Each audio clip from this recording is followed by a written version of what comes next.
o Senhor vai te levar a fazer e viver coisas tão extraordinárias que você não imagina. Mas para isso nós precisamos da palavra de Deus. Então abre a tua Bíblia em Lucas 5,37, que diz assim: ninguém põe vinho novo em vasilha de couro velha. Se o fizer, o vinho novo arrebentará a vasilha, e se derramará, e a vasilha se estragará. Ao contrário, o vinho novo deve ser posto em vasilha de couro nova. Se você tem uma versão traduzida pelo João Ferreira de Almeida, vai estar aparecendo aí a palavra odres novos, odres velhos. E ninguém, depois de beber o vinho velho, prefere o novo, pois diz, o velho é melhor. Vamos ler na nova Almeida atualizada. Vamos ler lá, gente, se você tem aí o Almeida falando contigo. E ninguém põe vinho novo, 37, em odres velhos. Porque se fizer isso, o vinho novo romperá os odres, o vinho se derramará e os odres se estragarão. Pelo contrário, o vinho novo deve ser posto em odres novos. E ninguém, tendo bebido o vinho velho, prefere o novo.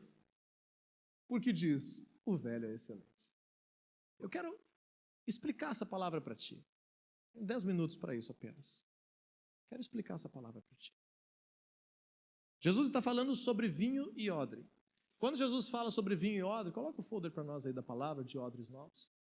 Está falando sobre uma realidade cultural em que se faziam cantis de couro de estômago de animal, especialmente estômago de cabra.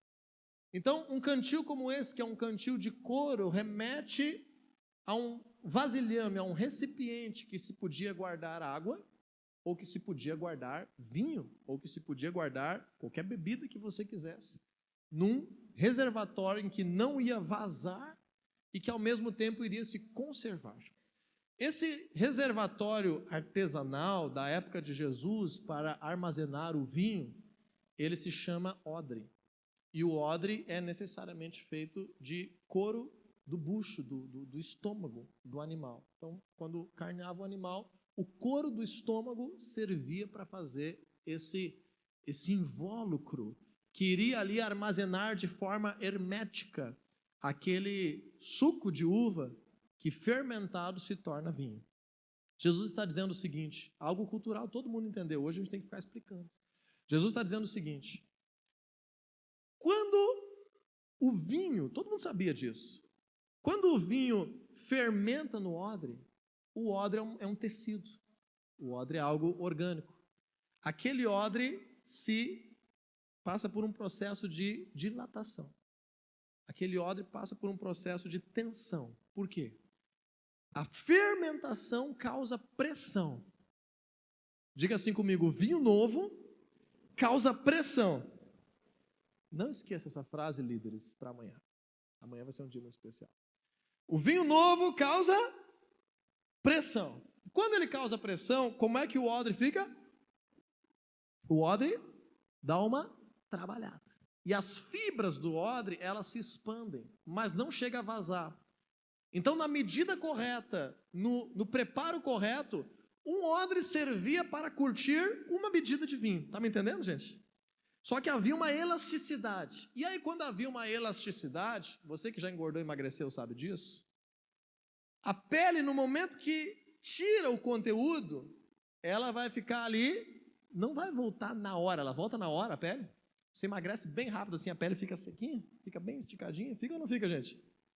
Se fica aí, me mostra como é que faz, como é que tem que comer, quantas bananas por dia, mamão aí para... Não fica. O tecido da pele, ele depois que ele passa por um processo de dilatação, ele leva muito tempo para se regenerar. Imagina a pele morta, imagina o couro morto. Então o que Jesus está dizendo aqui? Vamos agora entender isso. Quando alguém, olha só, acabou o vinho do cara, olha só a ideia do brasileiro judaico no século I, no tempo de Jesus. Acabou o vinho dele, ele tem um odre velho. Olha a ideia dele, a gente chama aqui no sul de ideia de jirico, você já ouviu falar nessa ideia? Ele diz assim, eu não vou gastar com um odre novo.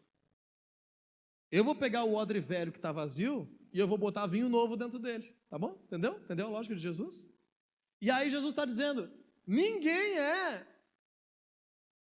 vamos dizer assim, ninguém tem essa ideia. de botar um vinho novo num odre velho. Sabe por quê? Porque o tecido do couro do estômago do bicho já se dilatou. E agora o vinho novo vem. O vinho novo traz? Esqueceram já. O que o vinho novo traz, gente? Pressão. E agora já está. Então, quando vem o vinho novo no odre que já está, o que vai acontecer que Jesus falou? O odre vai se romper. Não vai aguentar a fermentação. Não vai aguentar a pressão. E quando o odre se romper, Jesus disse, a gente perde duas coisas. O que a gente perde? O vinho novo, vai vazar, vai vinagrar. E o que mais que a gente perdeu agora? O odre velho. Então a gente perdeu as duas coisas que a gente tinha. Então vai usar o odre para botar água. E tem que pegar um odre novo para botar um vinho novo. Ou você pode pegar aquele odre e buscar no vizinho lá mais uma porção de um vinho velho, que não vai ter, o vinho velho não tem pressão. O vinho novo tem pressão. O velho? Não. O velho é só se deliciar. O velho é outra igreja. O velho não é a família da fé. O vinho novo tem pressão, vai chacoalhar o odre. E aí Jesus está dizendo, eu não quero que se perca o vinho nem o odre. Então, para não se perder o vinho nem o odre, o que a pessoa precisa? Não ter essa ideia, ela precisa conhecer a coisa. Vamos ler de novo o que Jesus está dizendo. Jesus só ensinou o que todo mundo sabia, trouxe para um contexto espiritual. Mas agora a gente tem que estar entendendo o contexto. Vamos ler de novo, 37. Ninguém põe vinho novo em odres velhos, Jesus está dizendo. Porque se fizer isso, o vinho novo romperá os odres, o vinho se derramará e os odres se estragarão. Conseguiu entender, gente? 38. Pelo contrário, olha aí, como é que é o certo? O vinho novo deve ser posto em odres novos. E ninguém, agora a gente imagina assim, Jesus agora vai arrasar. Jesus agora vai nos ajudar. Jesus vai ajudar o pastor da igreja agora. Ele vai dizer que o vinho novo é melhor. Tem até aquela canção que dizia antigamente, vinho novo é melhor. Alguém conhece? Não? Tem um livro que se chama Vinho Novo é Melhor. Alguém já leu? Bom, não importa. Porque Jesus não diz que o vinho novo é melhor. O livro diz, a música diz. Mas no versículo 39 diz ali, ninguém tendo bebido o velho, prefere o novo. Porque diz, o velho é excelente. Sabe por quê? Porque o novo vai causar pressão. Porque o novo não está curtido. Porque o novo precisa de tempo para ficar velho, para ficar prazeroso, para ficar do descanso. Então Deus não descansou para depois trabalhar. Deus trabalhou para depois descansar. Então a gente pode curtir um vinho velho de vez em quando, no sentido espiritual da coisa. Que é o descanso, que é o prazer, que é a festa, que é o bom. A vida com Deus não é só pressão. Mas Jesus está nos dizendo uma coisa. E agora vamos voltar no versículo 33. Que Jesus está dizendo o seguinte, por que ele está dizendo isso? Porque veio um grupo de discípulos de João Batista e disseram a Jesus o que ele estava falando. Os discípulos de João frequentemente jejuam e fazem orações. Os discípulos dos fariseus também fazem o mesmo. Mas os seus discípulos, Jesus, comem e bebem. Jesus, porém, lhes disse, será que vocês podem fazer com que os convidados para o casamento jejuem enquanto o noivo está com eles? No entanto, virão dias, lá na frente, que o noivo lhes será tirado, e então naqueles dias eles vão jejuar. Então lhes contou uma parábola, ele contou uma parábola do remendo de roupa nova, e contou a parábola no 37, do vinho novo no odre velho. Quase nenhum pastor prega sobre isso, porque é um texto um pouco difícil de entender. Por que Jesus falou uma coisa que todo mundo sabia? Às vezes tem pastor que prega, que faz o estudo do odre, que estuda a fibra do couro, do estômago, do bode, e dá toda uma aula sobre isso, 50 minutos falando, e diz, amém, gente, vamos orar então. Então o que você aprendeu? O que Deus falou contigo? Nada. O que Jesus está nos ensinando aqui? Que Jesus estava fazendo uma coisa nova. Diga assim comigo: Jesus faz coisas novas. Quando Jesus mudou e começou a fazer coisas novas, no início Jesus não estava fazendo coisa nova. No início Jesus estava jejuando igualzinho à cultura dos discípulos de João e dos discípulos dos fariseus. Mas agora chegou um novo ciclo que Jesus começou a fazer uma coisa nova. E quando Jesus começou a fazer uma coisa nova, os confortáveis ficaram como, gente? Como é que os confortáveis ficaram quando veio uma coisa nova? Angustiados. Ficaram tão angustiados que João, em outro momento, estava preso. E mandou os discípulos dele, olha só, gente, escuta aqui uma coisa. João Batista foi o primeiro, João Batista foi o precursor.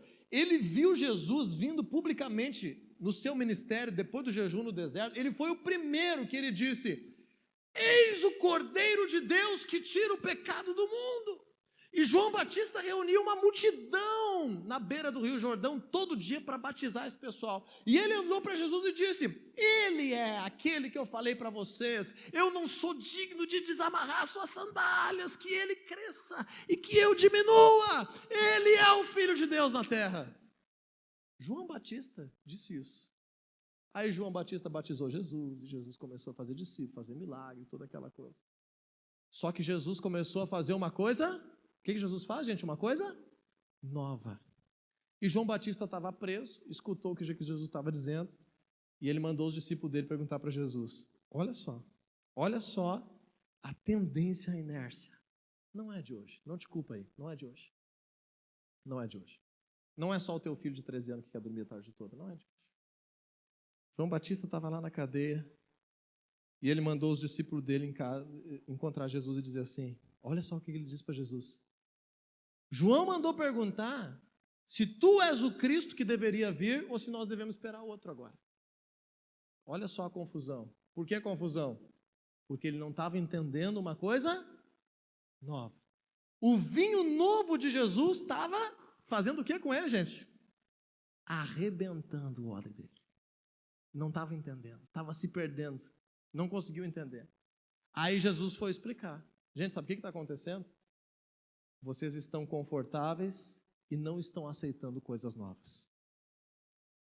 Jesus está dizendo assim, ó: se vocês quiserem ficar assim, gente, eu como pastor da igreja estou falando para ti hoje, escuta aqui. Hoje é um culto que é diferente. Eu quase não estou pregando, eu estou anunciando profeticamente algo que está acontecendo. Jesus está dizendo assim, ó: se você quiser ficar assim, se você quiser ficar um odre velho, você não vai conseguir ficar aqui nesse lugar. Porque o vinho novo vai te arrebentar. Jesus está dizendo, João não entende, ele está se arrebentando, porque eu estou fazendo uma coisa nova. Então não tem outro jeito. Se você quer beber o vinho novo, você precisa ser um odre novo. E essa é a palavra dessa noite. Odres novos. Novos tempos requerem odres novos. Você é solteiro, casou, você precisa se tornar um odre novo. Não adianta você querer continuar vivendo como solteiro e achar que a tua mulher tem que fazer todas as tuas manias agora e vai dar certo. Não vai dar certo. Pode ser crente, pode ter casado na igreja, pode ler a Bíblia todo dia, não vai dar certo. Não vai dar certo. Você trocou de emprego, entrou numa outra empresa, numa outra cultura, você tem que ser um odre novo lá.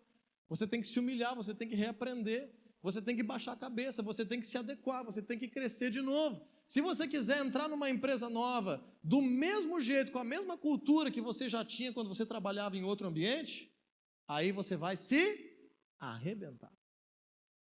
Quando Deus faz uma coisa nova na nossa vida, quando Deus quer derramar uma unção nova, e o vinho aqui representa aquilo que Jesus traz. Jesus traz algo novo, saboroso, algo com cor, com vida. Jesus desperta um processo.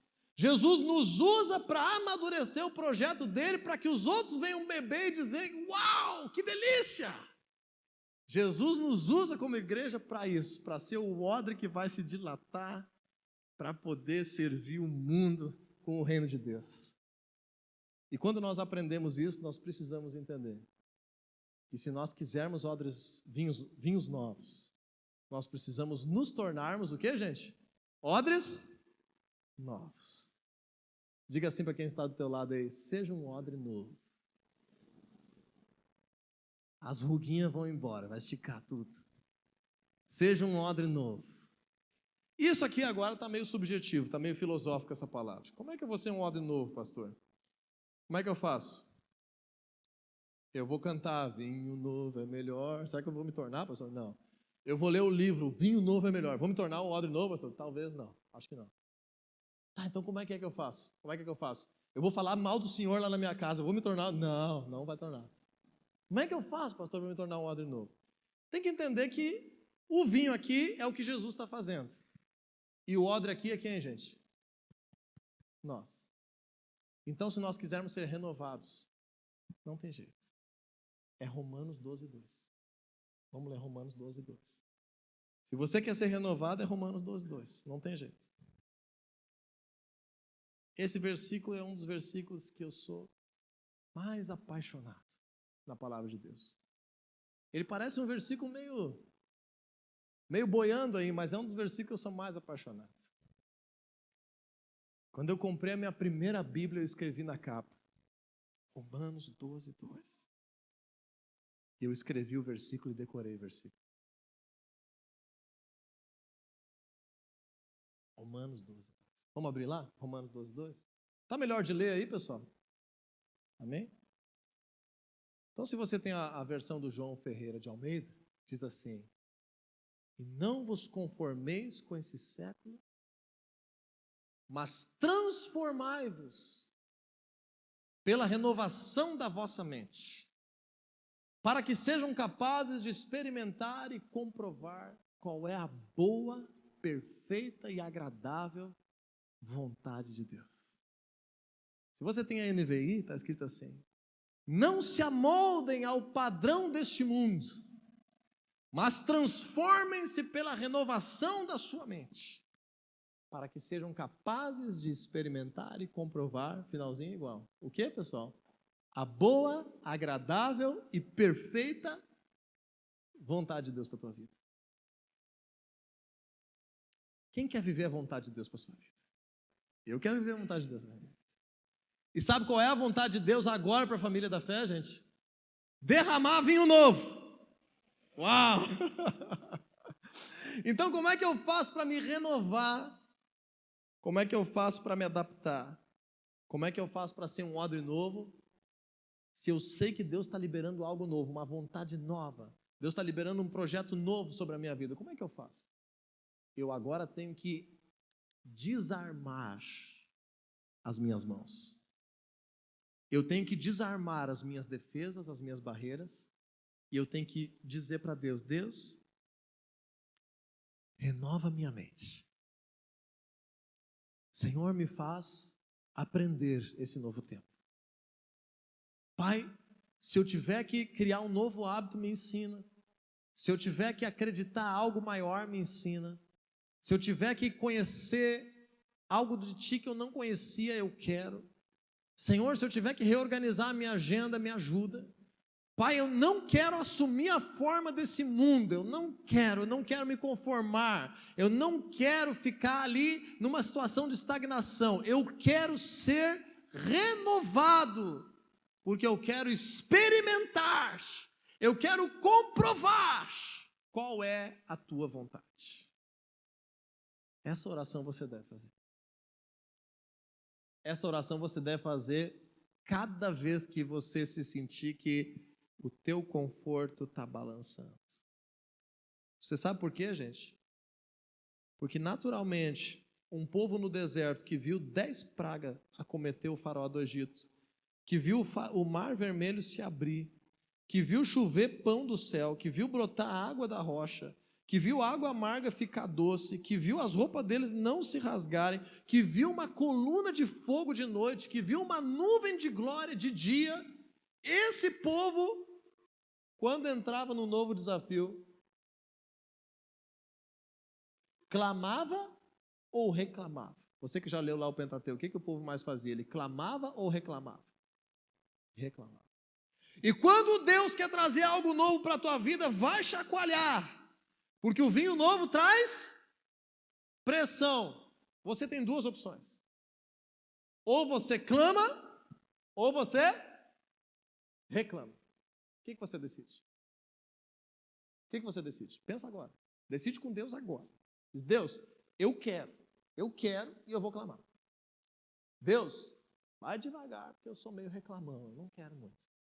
Eu gosto da estagnação. Entendeu? Aquele povo não entrou na terra prometida. Aquele povo viu outros milagres, mas não viu o maior milagre. E eu estou declarando nessa noite que nós estamos prestes a viver os maiores milagres da história da igreja aqui em 2022. Amém? Só que para isso, você e eu precisamos fazer uma escolha. E agora eu estou falando com pastores, supervisores, líderes, membros de célula, visitantes. Escolha entre clamar ou reclamar. Josué entrou igual na terra prometida, Caleb também. As crianças que não reclamaram também entraram. Mas todo mundo que murmurou contra Deus, o odre arrebentou. Eu tenho uma teoria para mim, mas isso aí é teologia de Diego. Que se João Batista tivesse visto Jesus com outros olhos em relação ao novo, ele teria visto a crucificação e não sido decapitado na prisão. Eu tenho para mim isso. Porque ele se desconectou do que Deus estava fazendo. Então, em nome de Jesus eu declaro que nós vamos viver novos níveis de poder, novos níveis de milagre, novos níveis de conversão, muitos novos níveis de discipulado, novos níveis de multiplicação, novos níveis de chamado. Nós vamos trazer o reino de Deus para essa cidade de uma forma que nós ainda não vimos, que ainda é muito pouco, mas nós vamos beber, nós vamos gerar, nós vamos reter um vinho novo a partir do segundo semestre de 2022. E esse vinho novo vai fazer a família da fé trabalhar, vai fazer ela se dilatar, vai fazer ela crescer, e as pessoas vão beber algo muito prazeroso. As pessoas vão colher frutos muito prazerosos por meio da tua vida, por meio da tua casa, por meio da tua célula.